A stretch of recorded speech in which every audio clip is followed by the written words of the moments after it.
Biden membanjiri ekonomi dalam negeri Amerika dengan stimulus keuangan 1,9 triliun dolar, atau kalau orang awam membacanya printing money, maka Tiongkok juga pakai strategi yang sama, namun beda target market. Kita setuju tidak setuju, tahu sekali Tiongkok adalah negara agresor ekonomi. Kirinya, kalau ada perusahaan BUMN Tiongkok di suatu negara, itu artinya negara tersebut sedang diagresi ekonominya, bukan agresi militer, cara penjajah atau cara Amerika yang kuno itu. Namun sekali lagi adalah agresi ekonomi. Setelah agresi ekonomi atau serangan ekonomi, maka negara tersebut dikolonialisasi. Sumber daya alam negara tersebut pasti dikeruk habis. Yang kedua adalah kalau ada digital marketplace milik Tiongkok di suatu negara, baik tadinya milik lokal lalu diambil oleh Tiongkok, itu pastinya pasarnya negara tersebut sedang diagresi, sedang diserang. Pasar sebuah negara diserang, awalnya pasarnya dulu dikuasai, lalu jaringan distribusinya dikuasai, kemudian jaringan produk Tiongkok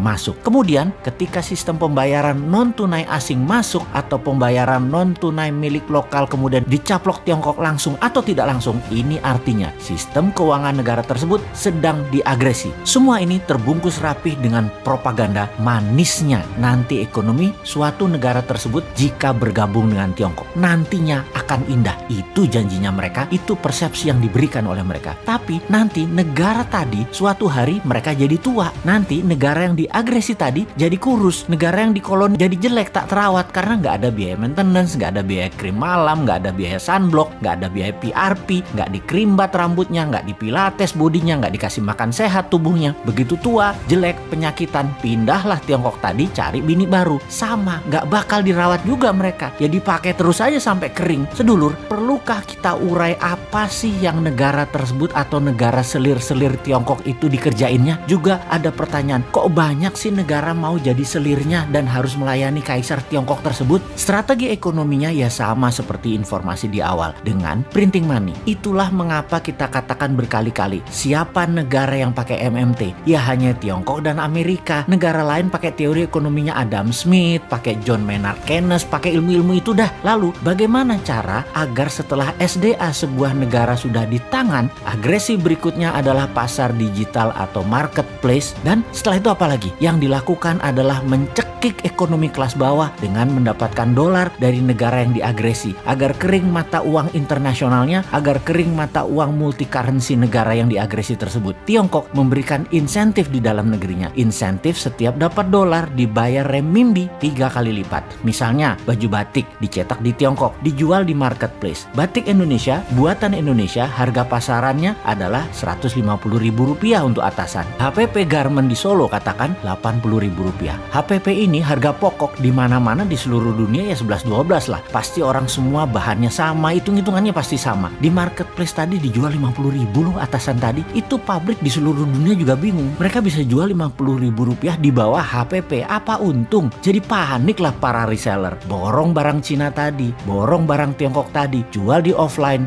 jual di online, di tempat lain harganya Rp80.000. Pabrik di Pekalongan, pabrik di Solo, pabrik di Bandung, kemudian ya mati bertumbangan. Produksinya nggak ada yang nelen, nggak ada yang beli. Itulah strategi membunuh produksi, membunuh ekonomi UKM di sebuah negara. Lalu si pengusaha Tiongkok yang dapat $4 per baju tadi, untung dagangnya bagaimana? Oh ya rugi kalau secara dagang. Modal dia kan tetap aja Rp80.000. Tetapi ketika $4 tadi uangnya masuk ke Tiongkok oleh pemerintah Tiongkok, dolar tadi bukan diberikan dolar, tapi diberikan renminbi yang nilainya 3 kali lipat dari nilai yuan terhadap dolar, alias mereka dapat sekitar $12 atau Rp150.000. Jadi modal tetap Rp80.000, jual dapat Rp150.000 karena dolarnya dikali 3 kan terhadap renminbi. Ya untung juga pedagangnya. Di sini dolar masuk Tiongkok dan renminbi dicetak aja, kasih ke rakyatnya sendiri. Toh untuk sektor produksi, Tiongkok print money renminbi 3 kali lipat transaksi dolar masuk ke Tiongkok. Itu kuncinya. Disinilah pedagang untung. Underlying printing renminbinya ada dua. Satu,